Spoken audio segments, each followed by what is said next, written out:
जय जय गणेश देवा। आता आपण बघणार आहोत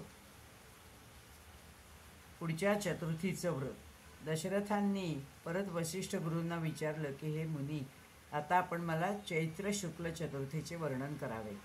तेव्हा वसिष्ठ म्हणतात, हे राजा ऐक आता। बंगाल नगरामध्ये चंद्रप्रिय नावाचा राजा होता। पराक्रमी होता, धर्मनिष्ठही होता।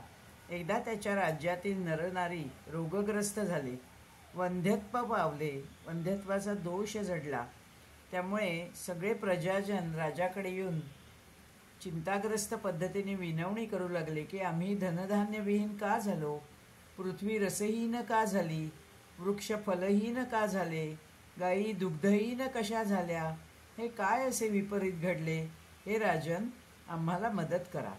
राजा दुःखी झाला, प्रधानाच्या वर राज्य सोपवून वनात जाण्याची तयारी केली। तितक्यात तेथे अष्टावक्र महायोगी आले। राज्यात त्यांनी राजाने मानसन्मान केला, आदरातिथ्य आणि पूजनही केलं।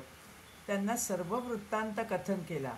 तेव्हा ते म्हणाले, हे राजा, 4 पुरुषार्थांचा लाभ घडविणारी चतुर्थीचे व्रत तुझ्या राज्यात नष्ट झाले आहे। तुझ्या राज्यात म्हणून सर्व प्रजाजन तुझ्यासह नरकात जातील। तेव्हा राजा ताबडतोब चतुर्थीचे व्रत करायला घे। तेव्हा राजाने विनवणी केली की हे गुरु, मला हे व्रत स्पष्ट करून सांगावे।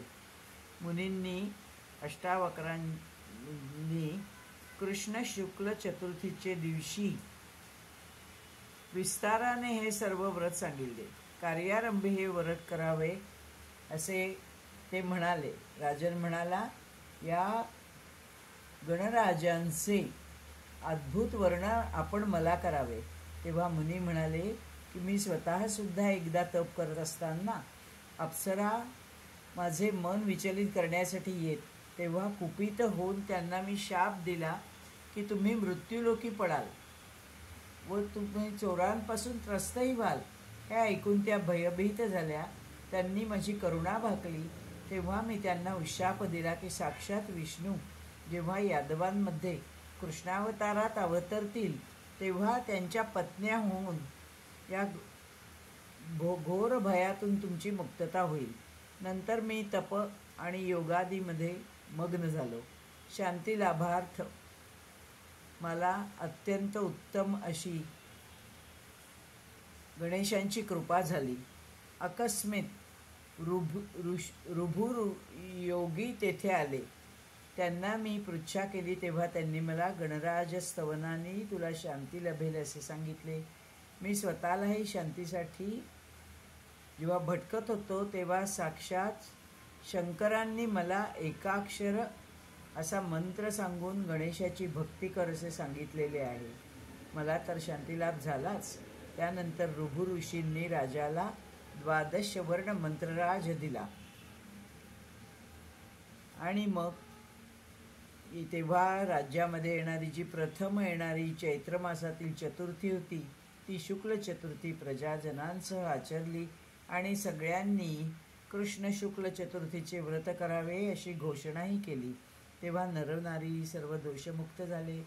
राजा स्वानंदलोकी ब्रह्मभूत झाला। याच अध्यायातील दुसरी कथा की एक शूद्र पापी राहत होता, पंथस्थांना लुटत असे। तेव्हा एकदा राजाच्या सैनिकांनी त्याला पकडला आणि मरेस्तोवर मारला। त्या दिवशी चतुर्थी होती। अन्न पाण्या वाचून तो मूर्छित झाला आणि पंचमीच्या दिवशी त्याची मुक्तता झाली। अशा पद्धतीने चतुर्थी व्रताची सांगता वेळोवेळी आपण ऐकत आहोत। जय जय गणेश, जय जय गणेश, जय जय गणेश देवा।